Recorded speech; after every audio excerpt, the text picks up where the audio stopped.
ഞാൻ ഫേസ്ബുക്ക് ഇങ്ങനെ സ്ക്രോൾ ചെയ്ത് പോകുമ്പോൾ ഇപ്പം വയനാട്ടിലെ ദുരന്ത ഭൂമിയിലെ വാർത്തകൾ കാണാൻ വേണ്ടിയിട്ട് ഫേസ്ബുക്കും യൂട്യൂബൊക്കെ നോക്കുന്ന കൂട്ടത്തിൽ ഇങ്ങനെ നോക്കി പോകുന്ന കൂട്ടത്തിൽ ഒരു DYFI പ്രവർത്തകൻ്റെ ഒരു പോസ്റ്റ് ഉണ്ട്.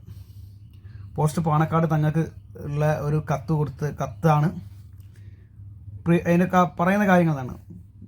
തങ്ങളെ, ഞാൻ മുസ്ലിം ലീഗിൻ്റെ ഈ ഫണ്ടിലേക്ക് 100 രൂപ സംഭാവന ചെയ്തിരിക്കുന്നുണ്ട്. അത് ദുരിതാശ്വാസ പ്രവർത്തനത്തിൻ്റെ ഭാഗമായിട്ടല്ല, ഞാനൊരു കഴിച്ച ഭക്ഷണത്തിൻ്റെ പൈസയാണ് 100 രൂപ. അതായത് വൈറ്റ് ഗാർഡ് നടത്തുന്ന ഊട്ടുപുരയിൽ നിന്ന് ഭക്ഷണം കഴിച്ചതിൻ്റെ 100 രൂപയാണ് ഞാൻ നൽകുന്നതെന്നാണ്. മോശമായിപ്പോയി. ഞാനത് കണ്ടപ്പോൾ നമ്മളങ്ങനല്ലല്ലോ, ഒരു ദുരന്ത ഭൂമിയിൽ ഒരു സന്നദ്ധ പ്രവർത്തകർ നടത്തുന്ന ഒരു ഭക്ഷണത്തിൻ്റെയോ അല്ലെങ്കിൽ അത്തരം പ്രവർത്തനത്തിൻ്റെ ഭാഗമായിട്ട് തരുന്ന ഭക്ഷണം ഞാനവിടെ 2 ദിവസം ഉണ്ടായിരുന്നു, 3 ദിവസം ഉണ്ടായിരുന്നു. 3 ദിവസവും നമ്മൾ പല തൊണ്ടത്തിരുന്ന ഭക്ഷണം ആരാണെന്നും പോലും നോക്കാറില്ല. നമ്മൾ വിശക്കുമ്പോൾ നമ്മൾ ഭക്ഷണം വാങ്ങി കഴിക്കും. SYS, SKSSF, അങ്ങനെ ആരുന്നില്ല, ആര് തന്നാലും ഭക്ഷണം നമ്മൾ കഴിച്ചിട്ടുണ്ട് അവിടെ. അപ്പോൾ അങ്ങനെ കഴിച്ചൊരു ഭക്ഷണത്തിന് പൈസ അങ്ങോട്ട് കൊടുക്കുക, ഇതാ നിങ്ങൾ കഴിച്ച ഭക്ഷണത്തിൻ്റെ പൈസ അങ്ങോട്ട് കൊടുക്കുക എന്ന് പറഞ്ഞാൽ DYFI അല്ല ആരായാലും ചെയ്തത് മോശമായിപ്പോയി എന്നുള്ള അർത്ഥത്തിലാണ് ഞാനതിനെ നോക്കിക്കണ്ട്. പിന്നീടാണ് അതിൻ്റെ താഴോട്ട് നോക്കിയപ്പോഴാണ് മനസ്സിലാകുന്നത് DYFI പ്രവർത്തകർ വൈറ്റ് കാർഡ് അല്ലെങ്കിൽ അവർ നടത്തുന്ന ആ ഫുഡ്, അവിടെ പോയി ഫുഡ് കഴിക്കുന്ന ഫോട്ടോ എടുത്തിട്ട് സോഷ്യൽ മീഡിയ പ്രചരിപ്പിക്കുക. വൈറ്റ് കാർഡിൻ്റെ ഊട്ടുപുരയിൽ ഭക്ഷണം കഴിക്കുന്ന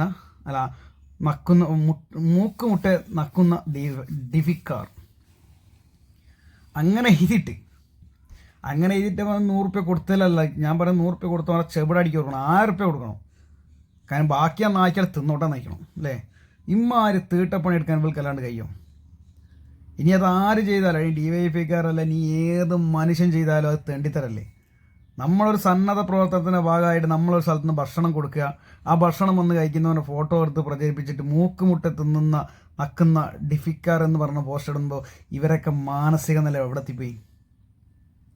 അത് വല്ലാത്ത ജാതി.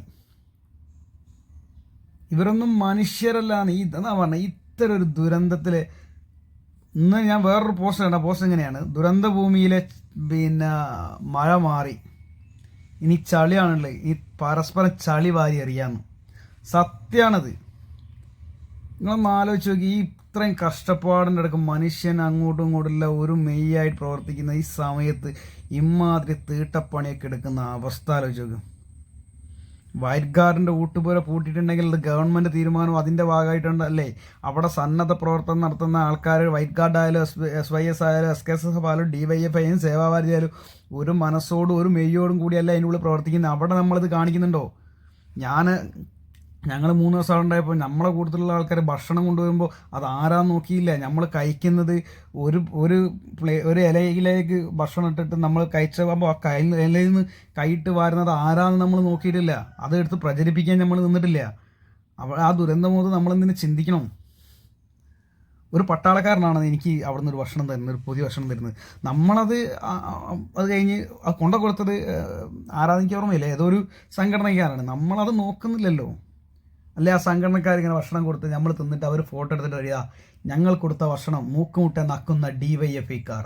ഇനി DYFIക്കാർ ഭക്ഷണം കൊടുത്തിട്ട് അല്ലെങ്കിൽ ഭക്ഷണം എവിടെയെങ്കിലും കൊടുത്തിട്ട് ഇതാ ഞങ്ങൾ കൊടുക്കുന്ന ഭക്ഷണം മൂക്കുമുട്ട തിന്നുന്ന ഇന്ന ആളുകൾ. ഇത്തരം രീതിയിലേക്ക് പ്രചരണം നടത്തുന്ന അവർ ശരിക്കും കൊടുക്കുന്നത് ചോറല്ല എന്നാണ് ഞാൻ പറയുന്നത്, തീട്ടാണ്. അല്ലാതെ എന്തെന്നാ അതിനൊക്കെ പറയാം. 100 രൂപ കൊടുത്ത് പ്രശ്നമല്ല, 100 അല്ല കൊടുക്കേണ്ടി. ആ 100 രൂപ കൊടുത്താൽ ചെവിടടിക്ക് കൊടുക്കണം, 1000 രൂപ കൊടുക്കണം. അതൊന്നും ബാക്കി നിങ്ങൾ നാക്കിക്കോളി നായ്ക്കലെന്ന് പറയണം. വല്ലാത്തൊരവസ്ഥ. ഇത്രയും ഗതികെട്ടൊരു